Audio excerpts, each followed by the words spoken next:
বরিশাল ভোলা সেতুর দাবিতে মানববন্ধন ও বিক্ষোভ করেছে বরিশাল ও ভোলার স্থানীয়রা।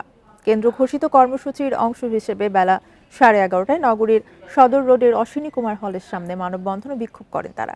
মানববন্ধনে বক্তারা বলেন, বরিশাল ভোলা সেতু নিয়ে দীর্ঘদিন আন্দোলন চালিয়ে আসলেও তা আজ পর্যন্ত বাস্তবায়ন হয়নি।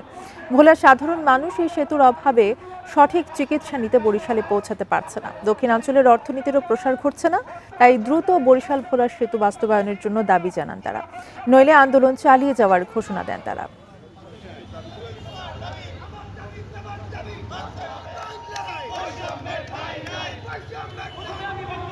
বরিশাল শেরেবাংলা মেডিকেলে চিকিৎসা নেওয়ার জন্য অনেক রোগী আসার মুহূর্তে ট্রলারের জন্য অপেক্ষা করা লাগে, স্পিড বোটের জন্য অপেক্ষা করা, এমনকি নৌকার জন্য অপেক্ষা করা লাগে, যা আমরা সময় মতো পাচ্ছি না। প্রতিনিয়ত আমাদের হাজার হাজার লোক প্রতি বছর মারা যাচ্ছে।